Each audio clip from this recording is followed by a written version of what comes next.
So now I have the privilege to introduce our speaker today. First, I have to I want to say what the subject is, because it's like a tongue twister for me. So it's masterfully managing your medications and health. So say that 3 times fast, Denise.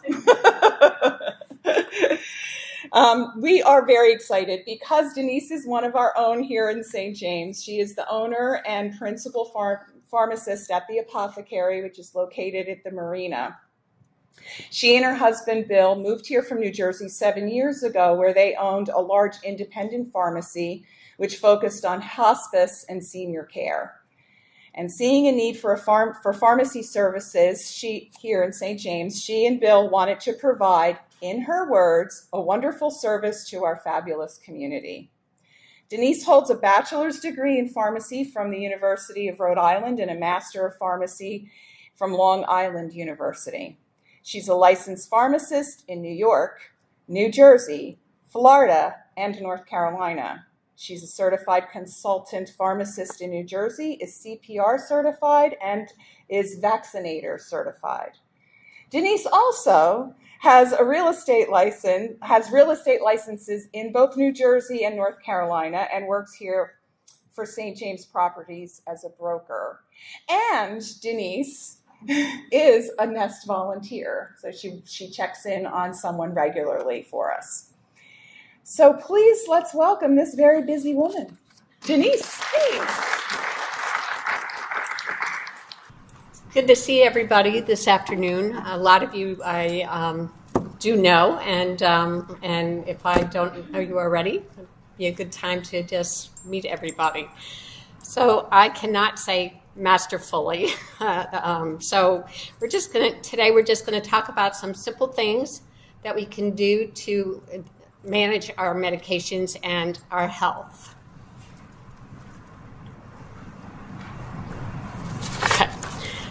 So as we talked about, I'm a licensed pharmacist. I've over 25 years in independent pharmacy, and I don't want to tell you how many years in pharmacy before that. Our pharmacy in New Jersey, we, as you heard, specialize in hospice care, senior care, and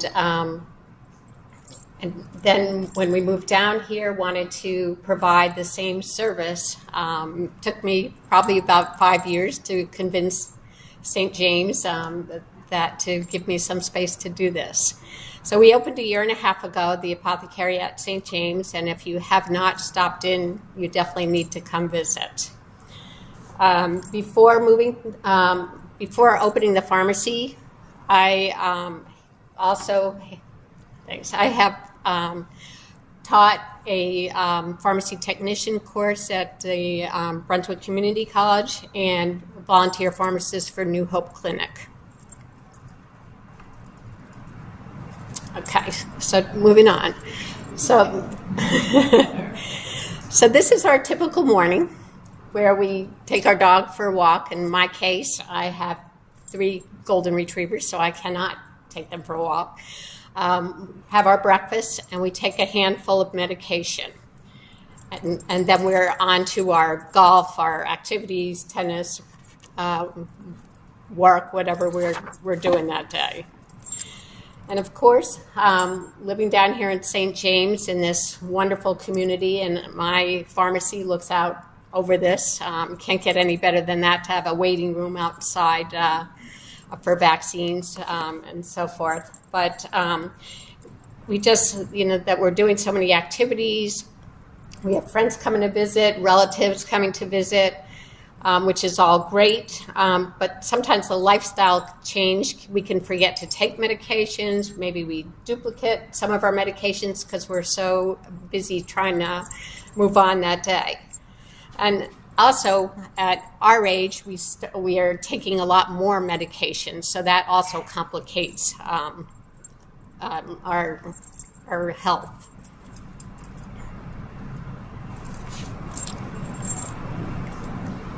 Okay, the prescribing of medications is the most common type of medical treatment in the United States, and pharmacists dispense 4 billion prescriptions a year. And a lot of us, 42% of us who are over 65 are on at least 5 medications a day in the last 30 days, plus that doesn't even include over-the-counter meds, vitamins, supplements, and CBD. So risks also increase when we have multiple providers plus the multiple meds.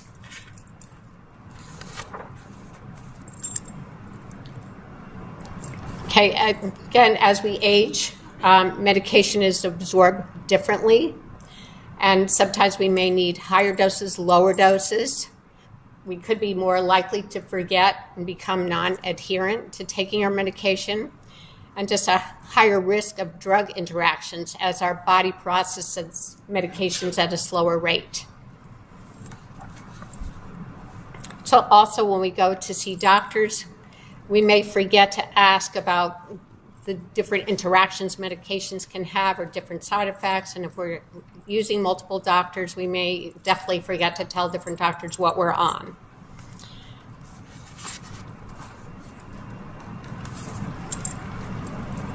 Okay, so how do we manage our medications and health to get better results? Being an informed consumer is the best way to get the most out of any purchase that we make, and medications are no different. In fact, learning about your medications is so critical for staying on the road to good health and minimizing risk.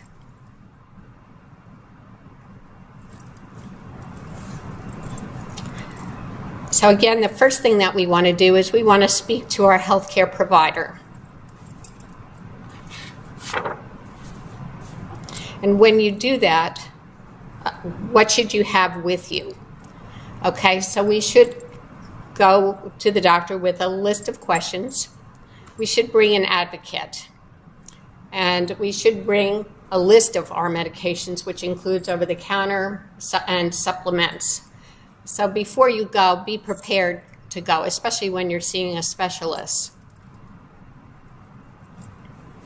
Okay, things to ask the provider could be, why am I taking this medication, and why? Are there any side effects or risks I should look out for? Typically, they won't know if it's covered by insurance. Sometimes they will, sometimes they won't, probably not. How long will I be on this medication? Can I ever go off this medication? And is there anything I can't take with it? Like, is there anything over the counter, or can I drink alcohol?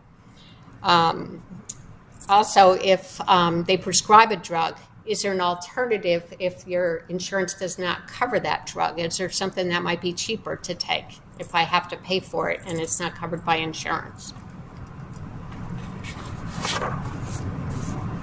When we talk about bringing an advocate with us, we're talking about bringing a spouse, a friend, caregiver, or somebody who's a professional who has healthcare experience.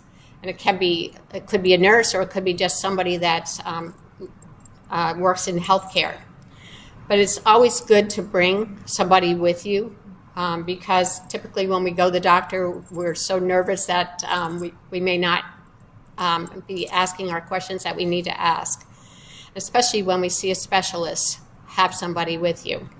And when I first came down here, I had somebody that was diagnosed with breast cancer, and they asked me to go to they said I should have somebody go with me to the doctor. And I said, well, I'll go with you.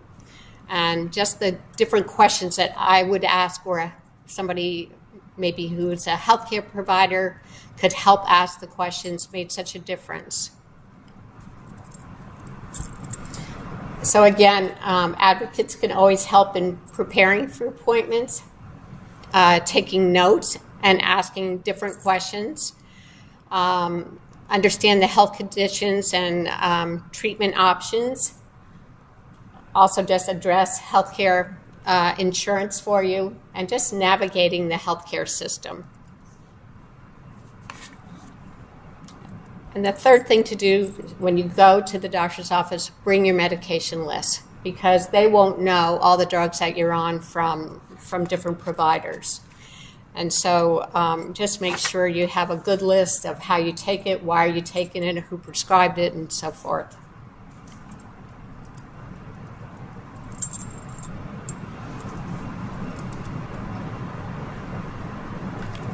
Okay. Here's some just common drugs that a lot of people in here are on, or people are aware of some of these drugs. And so just with as any drug, there's, yes, they helping you to live longer and healthier lives, but they can also produce side effects and interactions with other meds, other supplements, vitamins, CBD, over-the-counter drugs. So I thought we'd just go over kind of a few of the common things that we see. Atorvastatin with grapefruit juice. What can happen is the drug accumulates in the blood, and there's more chance of muscle pain, like in the back of the leg. Also with Paxlovid, people who are on Paxlovid for COVID, you can't be on Lipitor at the same time. So just different interactions between whether it be food or whether it be other drugs. Levothyroxine, which is your thyroid medication, your common thyroid medication, has to be taken before breakfast because iron and calcium will interfere with it, and so it won't work as well. Drugs like lisinopril, these are for lowering blood pressure. They are called ACE inhibitors. Again, with NSAIDs, with non-steroidal anti-inflammatories like Aleve or ibuprofen, the drug may not work as well taking those drugs with it. Also, limit in your intake of potassium, like bananas, avocados, tomatoes can affect those drugs. Amlodipine, another drug for blood pressure. Grapefruit juice can decrease the level of drug in the system, so it may not be as effective. And there's other drugs like antibiotics, like the tetracycline type antibiotics, doxycycline, where the calcium in dairy products can interfere with the drug. So we always tell you to take the drug an hour before, 2 hours after dairy products. So just to be aware that there are drugs that interact with whatever you take.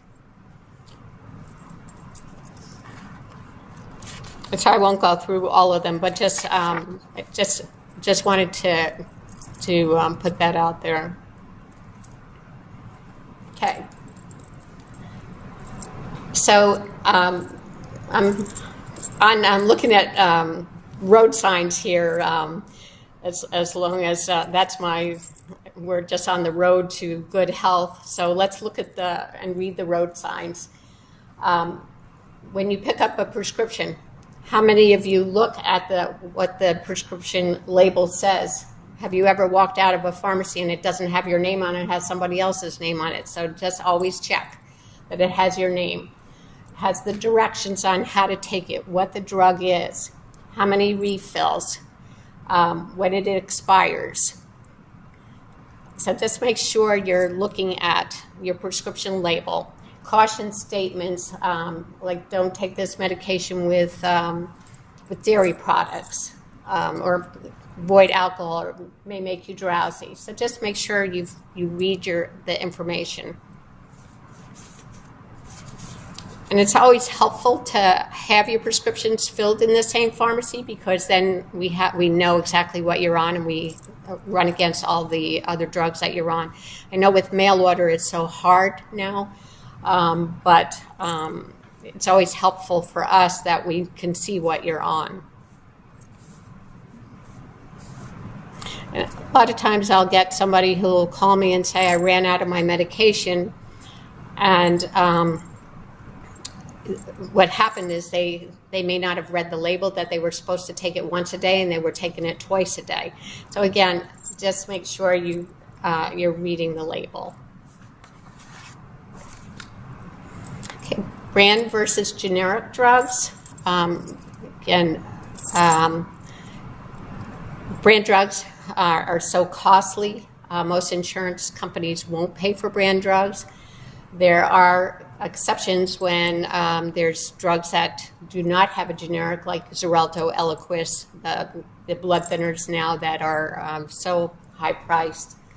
But generic drugs must have the same active ingredient as the brand name drug. But the components that the inactive ingredients can be different in every generic drug.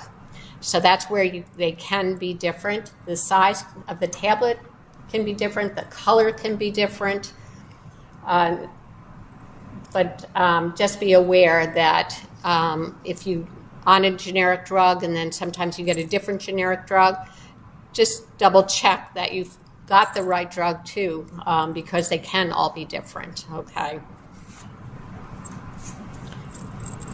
Also, sometimes if you're started on a generic drug, there's no issue to stay on a generic drug. But if you started on a brand drug, say you started on Synthroid for thyroid, and then you switch to levothyroxine, the generic, you definitely will have a difference. And so many people have to end up staying on the brand name drug unless blood work is done so that you can can switch. But there's a lot of people who definitely on the thyroid stay with the brand.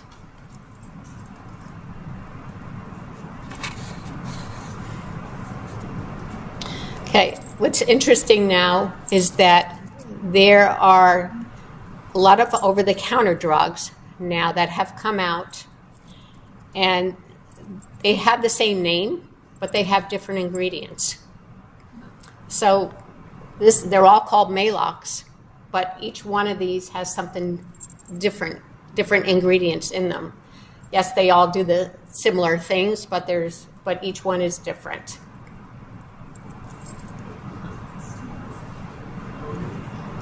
So again, another one, this is Lotrimin, so it's an antifungal drug, and all three of the Lotrimins are different. They're all different antifungal medication. They all work the same, but they're all different active ingredients in them.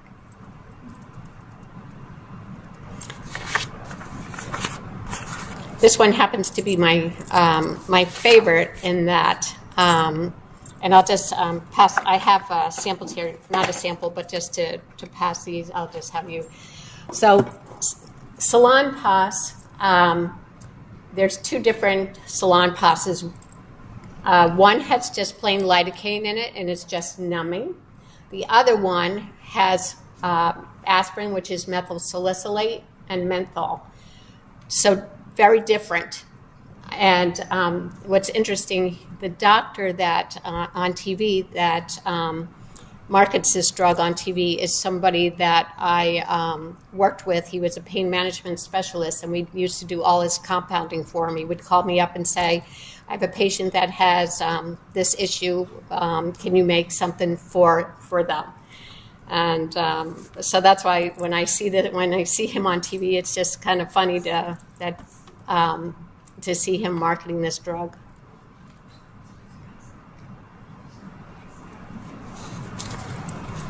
Okay, so over the past years now, there's 700 formally prescription drugs that have now gone over the counter. So again, there's so many more drugs now that have gone prescription, so more chance of interactions, risks in taking over-the-counter drugs. Let me just go back one sec. So there's a new drug that just came out over the counter called Flonase, and it's called Flonase Headache and Allergy. So the other Flonase that's over the counter is fluticasone, which is a steroid for nasal spray for allergies. The tablets that have come out totally different, and it's Tylenol, it's chlorpheniramine, which is an antihistamine, which makes you drowsy, and a decongestant in it. So not the same drug at all, but just because it has the same name, you may think it's the same thing. So Sudafed, let me just go up, pseudoephedrine or Sudafed, these are drugs now that are behind the counter because people were making methamphetamine out of these drugs. Okay, so that's why they are now, you have to ask to get them from behind the counter. You have to show a license, you have to be 18 years or older, and you can only get a certain quantity at a time. Sudafed is not to be used with high blood pressure. So they have since come out with Sudafed, which is behind the counter, and what's called Sudafed PE, that's for, and I have a box here just so that you can see the difference. So one has phenylephrine in it, that's over the counter and can be used with high blood pressure. And then the one behind the counter cannot be.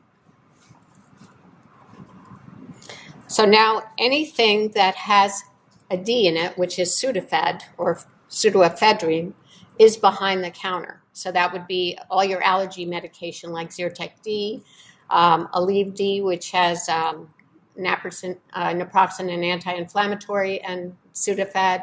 But any of these products are behind the counter.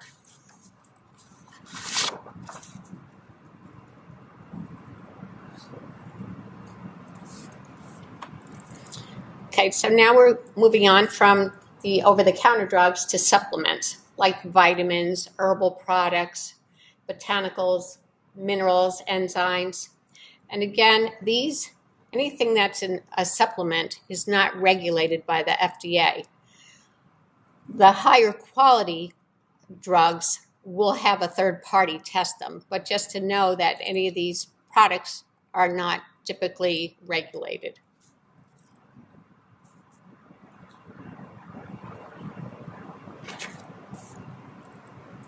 Just a little bit about CBD because everybody's asking about CBD. So CBD is basically a chemical derived from hemp. It's separate from THC, which is found in marijuana, and psychoactive. So CBD has to be 0.3%, less than 0.3% of THC. So you do not get the psychoactive effects. CBD still is, medical marijuana is still illegal in North Carolina. I would imagine that it will finally go, that it will be legal here.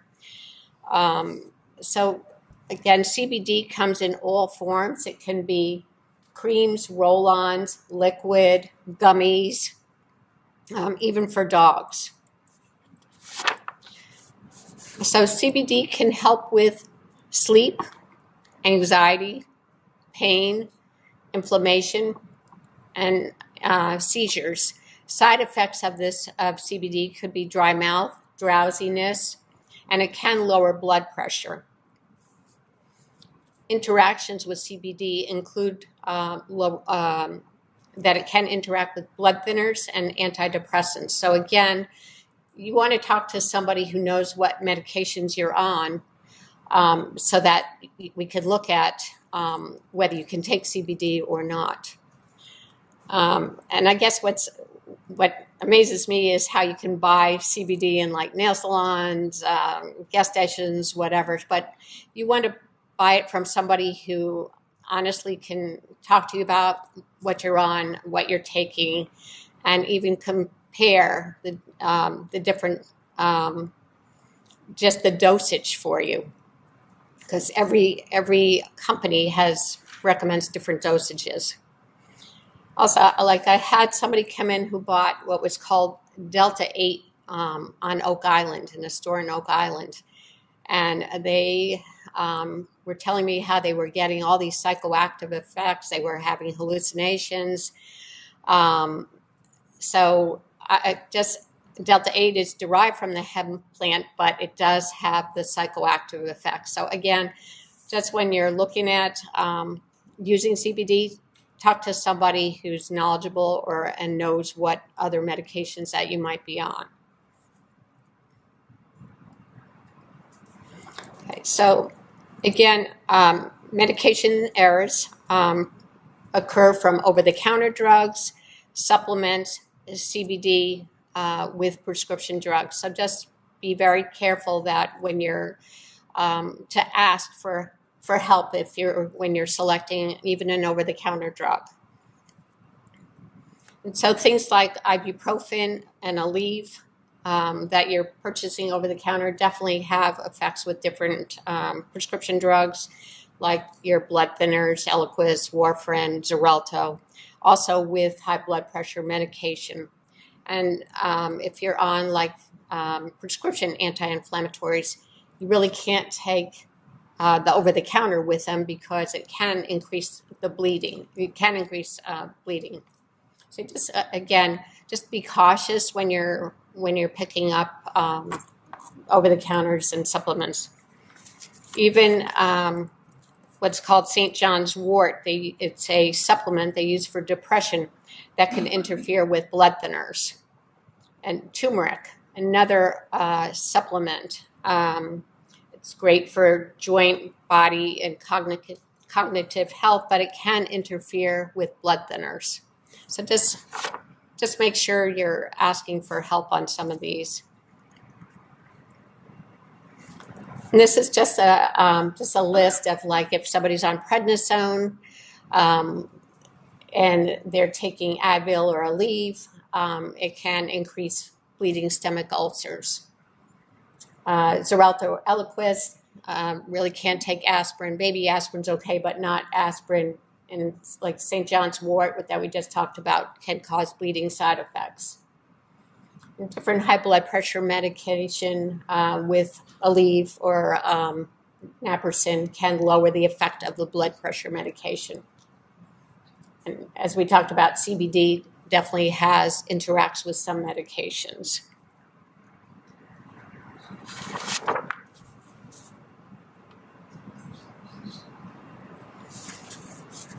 Okay, so alcohol, and I know down here we all like to enjoy a drink.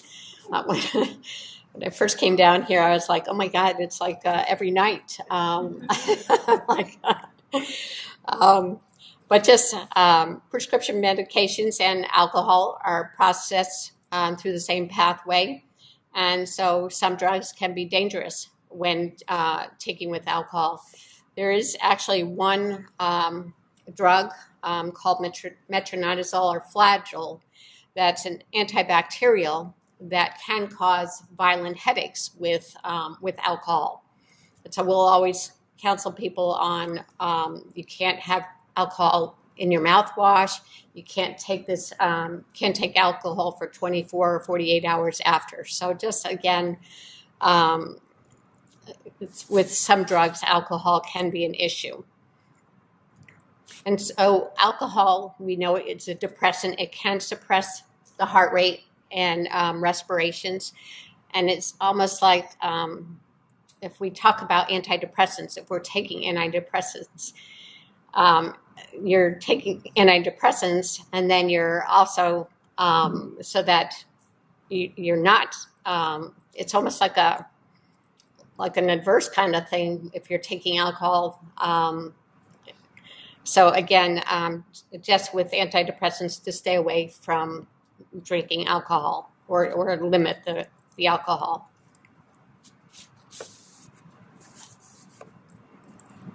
Okay, opioids are another, and certain sleep medications like Ambien, antidepressants can cause drowsiness and lower heart rate when taking alcohol. Tylenol and alcohol. If you take too much Tylenol, you're allowed to take 4,000 milligrams a day of Tylenol, but if you constantly taking Tylenol with alcohol can cause liver damage. So again, just always ask pharmacists for some assistance in looking at some of these products.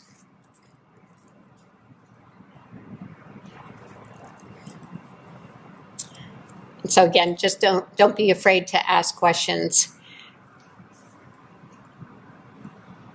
I find too that a lot of people, when they're picking up their prescriptions, that when you ask them, do you want information or do you want counseling on your prescription, most everybody says no.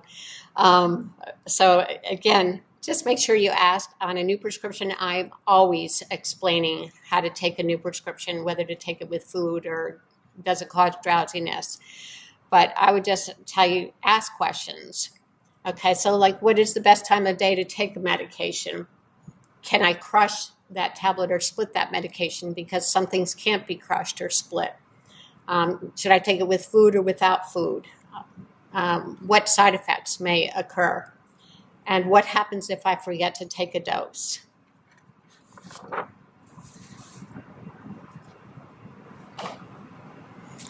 So again, just staying in charge of your medication and good health.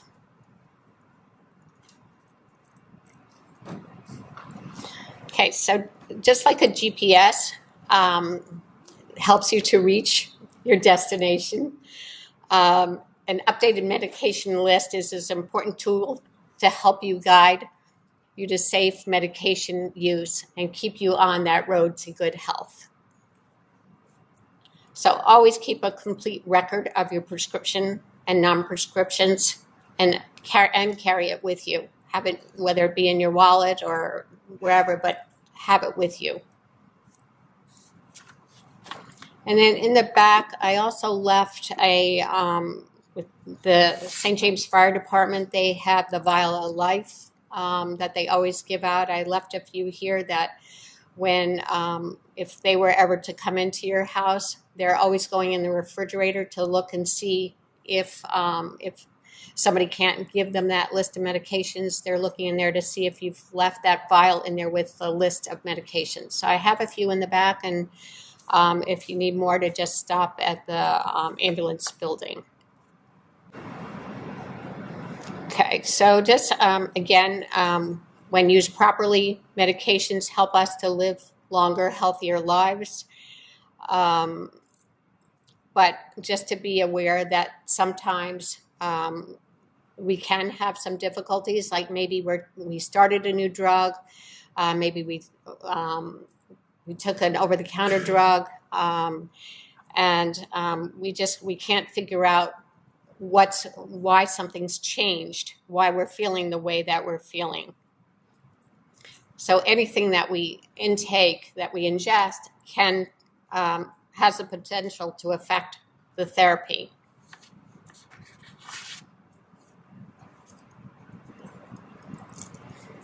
So again, if we're feeling a little off, and just kind of go through the list to see, did we change anything? Did we start a new medication? Did we increase or decrease a medication strength? Maybe a change in the way we were taking that med. Change in diet. Did we suddenly stop that med and forgot to take it?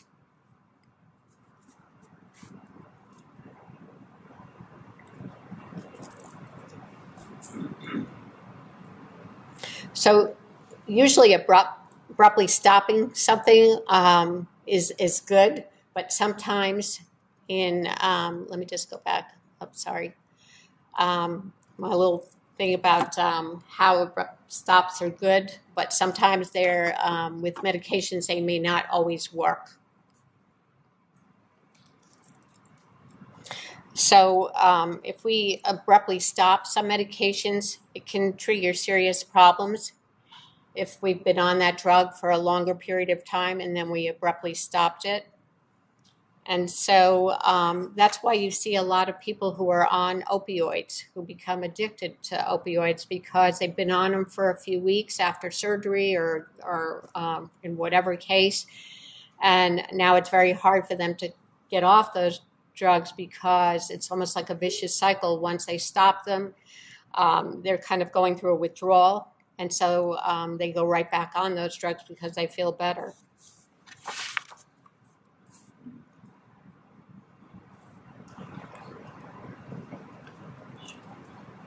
So it's typically best to gradually stop a medication unless you are having allergic reaction to that medication. If you were having allergic reaction to that medication, then yes, you need to go off that med. Even with statins, for cholesterol, like your Lipitor and things, drugs like that, you can have the muscle cramping in the back of the leg. So if you do find that you have that, check with your doctor, then you may want to stop that drug. And I've had, these are real examples that I've had before with people, how somebody has been on Prilosec, which can be prescription or over the counter for reflux, and how they stopped it and they thought they were having a heart attack. So sometimes stopping a drug can cause, an abrupt stop of a drug can cause a reaction. I had somebody that came in the other day. They've been taking Lexapro, which is an antidepressant, for years. They had a family emergency and stopped it, and they didn't know what was happening. They had splitting headaches, and they were dizzy from the withdrawal. So again, if you're going off a drug, maybe some of the drugs have to be tapered off.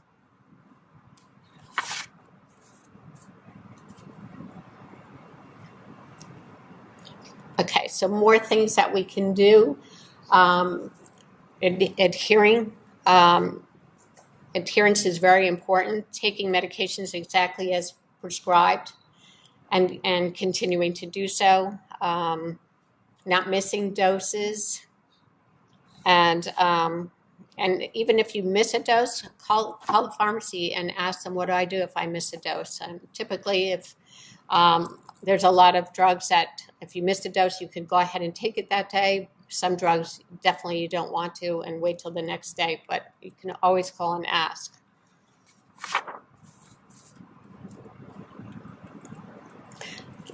Just different things to help you to manage your medications, whether it be like a pill planner, just a pill box to put your medications in. Pharmacies can blister pack your medications to make it easier. Set reminders on your phone. Just leave your medications where you'll remember to take them. It might not be in your medicine cabinet, it might be in your kitchen. So just where it's best for you to leave your medications. To always have, possibly if you need somebody like a trusted person to remind you. Also with the pharmacy, you can have auto refill so that you'll be called or your prescriptions will be filled as we see that you're starting to run low. Definitely go through your medicine cabinets if that's where you have your medications.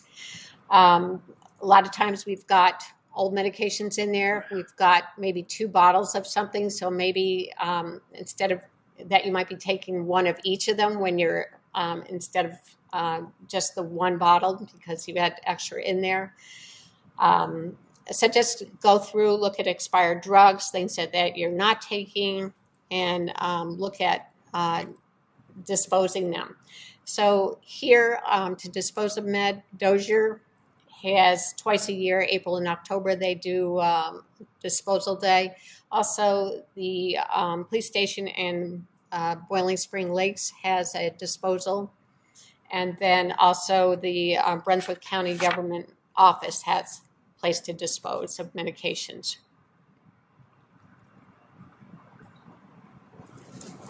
We talk about transition of care. So for me, transition of care means that when you're going from home into the hospital or the hospital back to home. And I've seen this happen so many times, even with my dad, even when he went into the emergency room years ago and I brought in all his prescriptions and what he was on, and they never wrote them down. They never kept him on those prescriptions. So just always to look at that, have an advocate to be aware of that. And again, when just in the hospital, getting the right prescriptions, and then when you're leaving the hospital, did they change anything? Are you going home with new prescriptions? Did they tell you to discontinue the old prescriptions? So just always, I've always found that this has caused a problem. So we used to, in my other pharmacy in Jersey, we used to blister pack people's meds and everything in weekly packs and everything, and would have, when people come home from the hospital, just go over all the prescriptions to see whether they're on them anymore or they're not on them, and take them out of their blister packs. But just, I've seen so many issues with having duplicate medications or on 2 blood pressure medications because they were supposed to discontinue one and they didn't. So just something to be aware of. Just when you're going in for surgery, just again, how to stay ahead of the pain when you come home, and how to wean off, and what to do if you have trouble weaning off. But and also most prescribers now will give you your prescriptions in advance of surgery. But just ask them if they could do that. That will help when you get home, that you're not running to have to pick them up, that you already have them, you know what you need.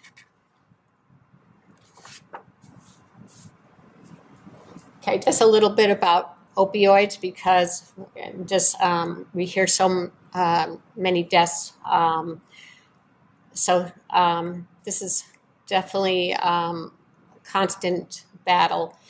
And so many doctors now just are reluctant at this point to prescribe opioids and worried about addiction. And even like people who have chronic pain, it makes it harder for them to get their prescriptions now, with that the amount of opioids, that the number that they give you have cut way back. A lot of times, if you're on a lot of opioid medication, doctor will prescribe naloxone or Narcan now. Also, Narcan has been approved to go over the counter in June. I don't think it'll be June, but it's been approved to go over the counter. The interesting fact will be how much is it going to retail for, that it's over the counter. Right now, in order for me to just buy Narcan to have in the pharmacy, if for dispensing it, it's over $100 a box. So I'm hoping that it comes out much cheaper so that people can have it in emergency. That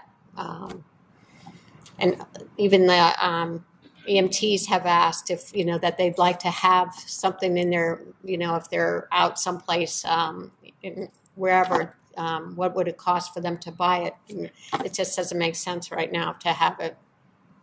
So we'll see what price it comes out at. Well, Mary Beth and Barbara are laughing over there. So I now only have 3. I lost 1.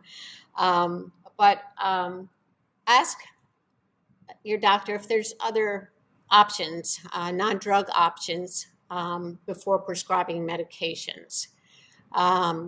So maybe for pre-diabetes, maybe it's diet and exercise. pre-hypertension, maybe something to reduce stress, maybe to have a pet for relaxation. High cholesterol, maybe diet. Sometimes there's no way to control without, with non-drug options, but just threw that in there. Okay, even so, instead of maybe going on metformin, which is the typical drug that they start you on for pre-diabetes, again, to see if there is another option. Can you do exercise and diet first? But sometimes, even though it's healthier to do the exercise and diet, that's even harder than taking a drug.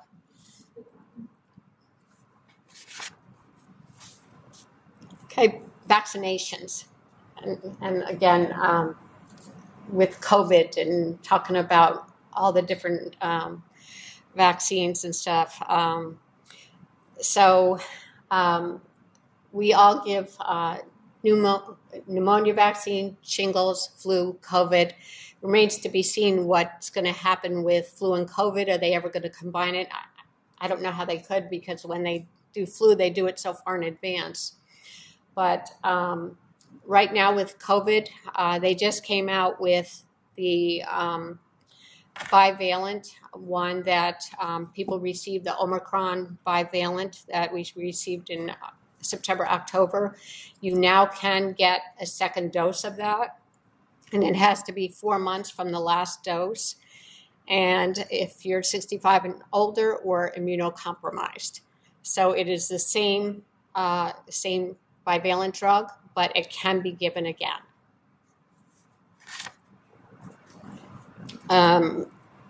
Let's talk just a little bit about shingles, because we're at this point, a lot of us at this age are getting the shingles vaccine.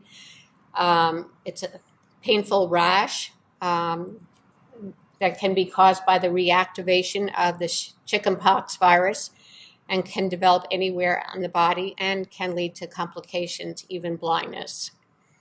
So the shingles vaccine is a 2-dose series.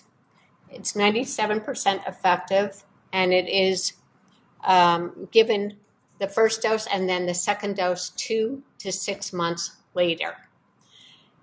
Under the new Medicare law in January, there is no charge for the shingles vaccine. And before, these vaccines were costing probably somewhere over $200 to $250 a dose.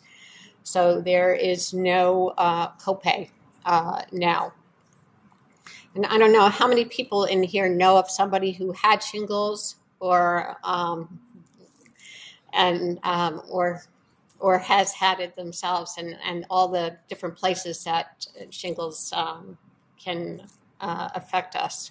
So definitely, if you have not had the shingles vaccine, even if you had the old one called Zostavax way back when, 10 years ago, you have to do the new one, which is called Shingrix.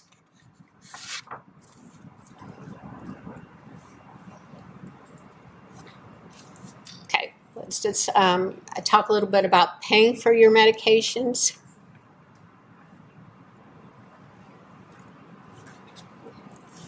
So brand name drugs, if people are on the expensive drugs like Eliquis and Xarelto, know how expensive those drugs can be.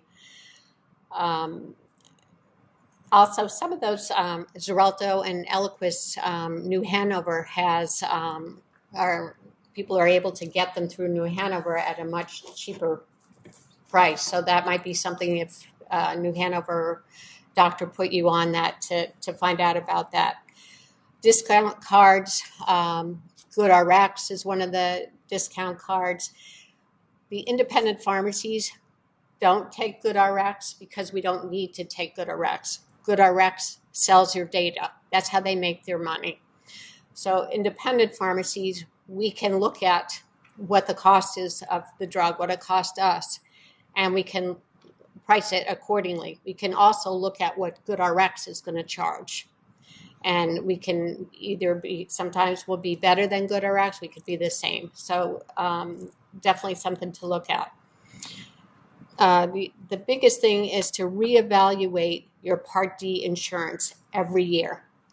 And open enrollment is in October, around October 15th through December for the next year. Every year, the plans change. Even though you've been on the same medications, you're happy with your plan, that plan can change. So every year, I would say reevaluate that. Pharmacies can help you look at that easily, or your insurance person can help you look at that, but definitely do that. Just a little bit about Medicare Part D, because it is so confusing. Even I can't remember how it, with the dollar amounts that you have to meet. It's just crazy. When they came out with this back in like 2006 or whatever, it was this, I think it was the stupidest plan they ever came out with. But so first you have, under Medicare Part D, you have your deductible that you have to meet.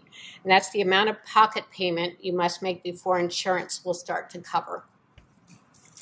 Then the first coverage period kicks in, and the insurance covers a set amount, and then you pay your copays. Then we've got our coverage gap, which is our donut hole that we call it.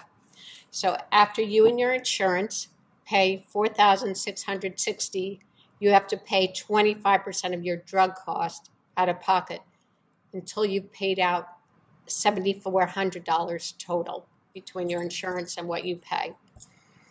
Then the second coverage period kicks in, and that's when now you've finally paid out all this money.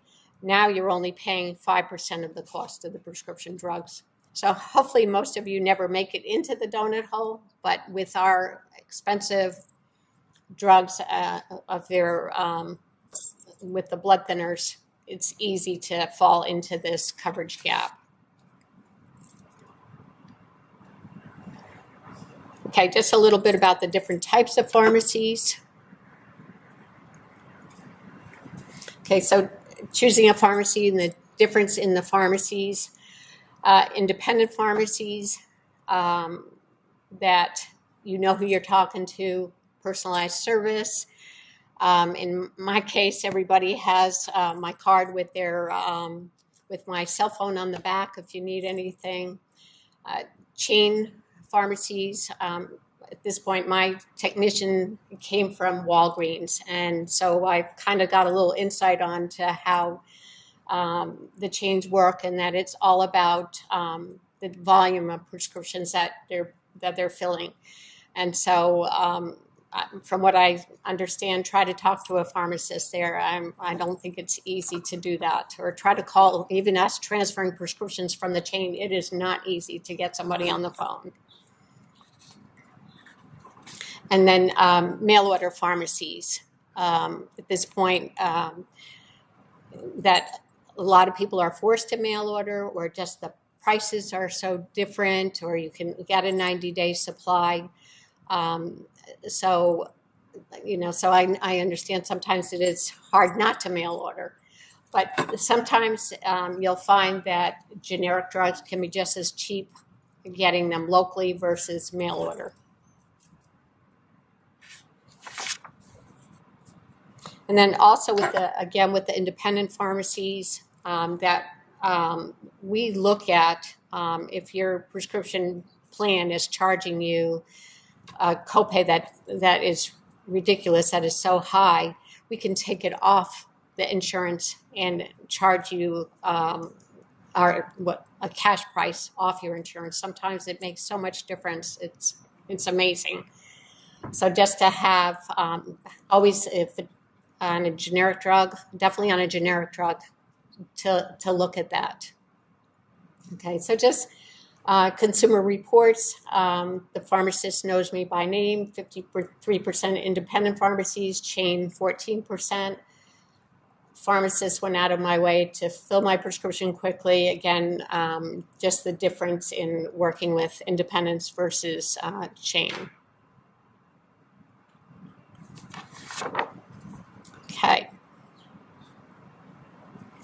Okay, and then just a little thing I saw on Facebook to end, that it was a picture with the beach, and it said medications are good for the body, and the beach is good for the soul. So I've left in the back information on our pharmacy, our cards. Anybody has any questions, I'd love to answer. You touched on this in the beginning, that over-the-counter drugs, so many of them, even just the painkillers, they say regular, advanced, extra strength, and I'm thinking when I look at all those words, well, of course I want extra strength, and of course I want advanced. Why are they even bothering all the other? So tell me, is there a reason I wouldn't go to the extra strength and the advanced terminology? And typically, a lot of them are exactly the same strength, and they just use different words. So it is very confusing. I must have 5 different Tylenols on the shelf, and it just could be that some are 500 milligrams of Tylenol, some are 650, some are 325. But a lot of times it's just the words, and even just thinking in my mind about just Allegra that's used for allergies. Okay, now they've come out with Allegra for hives. Okay, same exact thing. There's no difference. It's just the words. So always, again, just need help, just ask.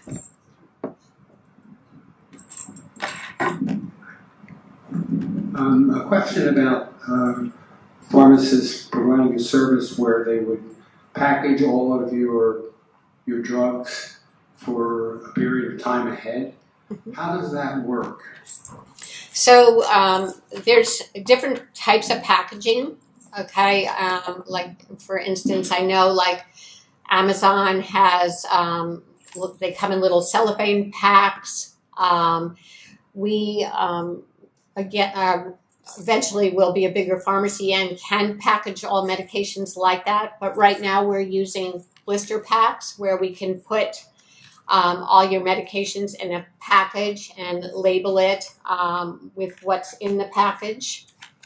And it just more control that you remember to take your prescriptions on a daily basis, or that you don't forget to take them because you could see that you've punched it out. So it just depends on which pharmacies do that. That would presume that all of your medications, all of your RXs, are coming through the same pharmacy. Yeah. What if you have several different ones? How does it work then? Then it definitely probably. Would you mind repeating that question? Okay. Sorry. So the question was, what if you're using different pharmacies? How is somebody going to package your meds? So for me as a pharmacist, okay, to take somebody's medications from elsewhere, I'm not really comfortable with that because I didn't dispense that medication. I'm not, it didn't come out of my bottles, and I prefer to I like to know what I'm using. I don't want to take a tablet from somebody else and then, because I'm not so trusting of where it came from, so I would tend to say that it would have to come from all the same place, typically. They have gotten a discount program that would force them to come from a different location, because not everybody recognizes the same, like Good RX Right. or the discount program. Mm-hmm. How do you do it then? I have maybe 14 different RXs. Uh-huh. They come from 3 different pharmacies. The majority Caremark, Mm-hmm. but fewer come out of either Harris Teeter or Walmart. Right. That's not going to work for putting together a package. Right. I've done it in the past. Where people have brought me their medications coming from elsewhere. It's not something that I prefer to do, but as in the pharmacy that I've had in the past, where I've had where I was able to do that, and I knew the customer, I would do that. But it's I don't know that most people would do that. I wanted to ask about pain medication after surgery to avoid? Is there a way? I'm going to have knee surgery, and I've been told it's really painful, but I'm a little bit concerned about them giving me an opioid prescription because I don't really want one. Is there something else I can ask for instead? So I would tell you, what I always tell people is that,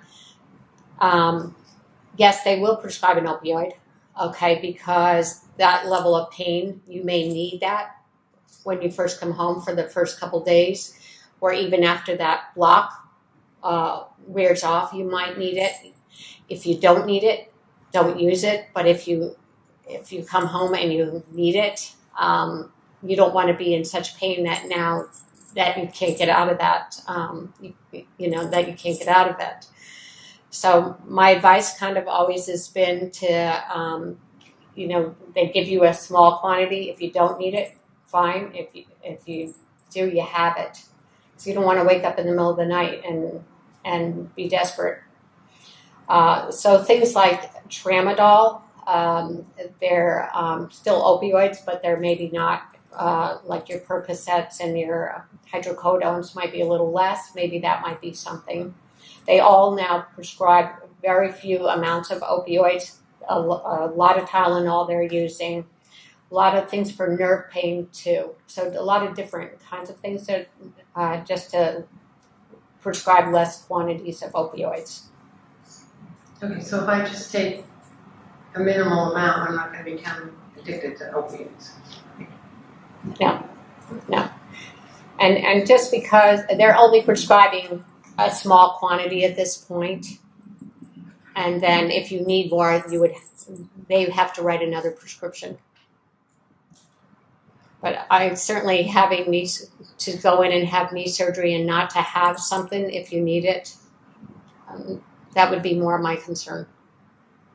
I may be talking out of school, but I'm a retired anesthesiologist, and you need to have that conversation with your doctor ahead of time because there are definitely different ways of attacking pain with different modalities of medications, like Denise is saying. They've gone back to using anti-inflammatories for a while. They weren't using them. Yep. Gabapentin for nerve pain. So make sure that your surgeon knows that your concerns, and they will, generally speaking, do multi-modalities so to reduce the narcotic requirements. Yeah. Thank you. Yeah, and that's what I'm seeing now is just so many other things so that there's less and less opioid prescription. And you get better control of your pain. And I'll tell you, the opioids by themselves, if you're taking enough of them and that's the only thing that you're taking, you're going to have side effects and you're not going to want to take them. You're going to be severely constipated. You're going to be nauseated. You might be itching. There's it's a way to lower the opiate. It's not just for addiction, it's for better control of your pain without side effects. And I had a question. What other, besides Synthroid, do any medications off the top of your head are ones that should only be taken, brand name, that it's not, that the generics have been shown not to be effective? So I would just say if you started off on a generic and you were controlled on a generic, then it's different.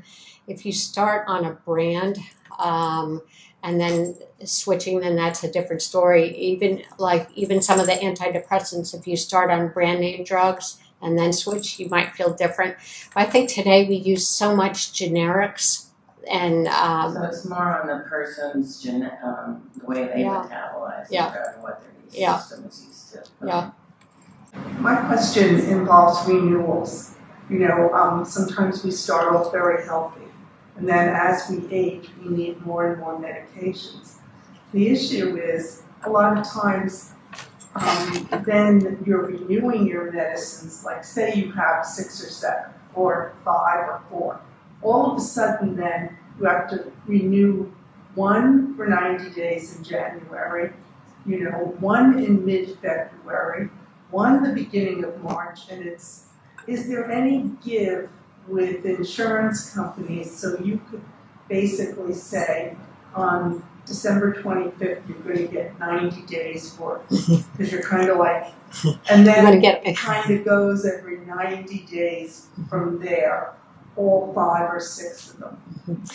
So what we try to do today is sync, what we call sync the medication, so that a lot of it will come due at the same time. And in order to do that, sometimes we may have to short the quantities on some of them to get them to even up. And so that's what we definitely try to do. If we need to do that, just remind us to try to put them all together. But and again, if in St. James, it's a little different in that we're not running down to Southport, or the travel is different. So I don't have as many people asking to have them synced up, but that is definitely something we can always do. My question has to do with the vaccinations. Can you get a COVID vaccination and a shingles vaccination at the same time? Yes, you could. The question that I have is, if you have a reaction to one, how are you going to know which one you reacted to? So I will not, I would definitely not give, I try not to give any vaccinations at the same time except flu and COVID, just because both those came out the same time of the year that everybody wanted just to get it over with. I would not do shingles and COVID together. Thank you. And then I have one other question about, because we all suffer from allergies. So I take Allegra every day, or the generic Allegra every day. But then I have other symptoms sometimes. So like I'll feel really congested, or I'll have a really bad headache that feels like congestion that's brought on by what I think is allergies. What can you take with Allegra or Zyrtec or any of the over-the-counter allergy drugs if you have other symptoms? So with the antihistamines, Allegra, Zyrtec, those are all antihistamines to dry you up. Okay, so when you feel like you're sneezing, runny nose, dripping down, and now you feel like you have congestion, nasal congestion, I'm assuming, because and you're feeling it in your face, that would be, now I would tell you to either take a decongestant like Sudafed if you don't have high blood pressure, or Sudafed PE if you do. Also, we could do things like Flonase, helps with the congestion, which is a steroid, and it does help with the nasal congestion. Also, Advil. If Advil or Aleve, just for the nasal pressure, the pressure in the face, that would be helpful. Also, if you can take Advil or Aleve, if you're on blood thinners, you can't. But you shouldn't be taking Claritin and Allegra, or Claritin and Zyrtec together. So if you definitely have allergies that cannot be controlled one by one of them, I will add in like a Claritin. So if you're taking Allegra and it's not working, I would typically go to Zyrtec, which is stronger. If that doesn't work, I would even add in like a Claritin in the morning and Zyrtec at night to help with the runny nose, the dripping down. Mm-hmm. Yeah. I have a question. For the shingle shot, how are you supposed to get those? I just finished my series, so I know two. It's just 2 shots and you're done. So never again. I don't ever need it. Hopefully never again. They're saying that it's 97% effective, and so it's the one, and then the second one is 2 to 6 months later, and that should be it.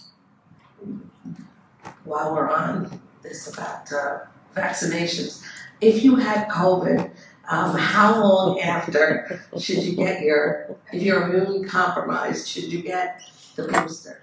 3 months. 3 months. I mentioned earlier that we have CareMart. We're lucky to have Blue Cross Blue Shield and Medicare. CareMart started a program about a year ago where you join up and they have a registered pharmacist contact you every 90 days. You send them a list of all of your meds and all of your supplements, and then you have a discussion on the potential interactions with all that. And it's a free service, and I'm finding it to be extremely useful. Yeah, I don't know if other places do. I was just told Blue Cross started that. Somebody just told me that today. I'm sure definitely helpful, and I just throw out again that again, everybody who uses the pharmacy has my cell phone, can ask me questions anytime. Where pharmacists are typically we're easy to contact. Like you try to get hold of a doctor today, you can't even get a hold of a doctor or speak to a doctor. Whereas you could walk in and by me or call me on the phone and have a question answered. And as Mary Beth knows, in Jersey, like everybody used to come down to me because they knew that I would answer a question, or just for somebody fell off their bike, they needed to be cleaned up or whatever. It's just who we are. So that's just something I throw out to everybody. If you have family visiting and all of a sudden they might need a prescription and your family's not with your pharmacy right now, but if they were visiting, and could you utilize your services for that? Absolutely. We can, it doesn't matter if you don't use our pharmacy, we can call the other pharmacy, get the prescription transferred to us. Even if somebody came down and had their bottle from the other pharmacy and we're out, we can always help out with that. Yeah. Again, just if people were going on vacation, needed their meds that they were going to run out while they're on vacation, as an independent pharmacy, just to advance or just to help you out with medications to take with you, that you don't have to worry about running out on your trip. It's just a little easier between corporate and being independent pharmacies. I just want to say that we are so fortunate to have you in our community, and you provide such a service, and I hope everybody has gone there, because besides all the great pharmacy that she takes care of all the questions, I had an interaction, she called me right up, I would have never known, and she caught it right away when I had COVID, and you caught it right away. But anyway, not only all the great pharmacy that we have at our, I'm sorry, I'm losing my thought, but she has great gifts too, and I go there for everyone. So thank you so much, Denise.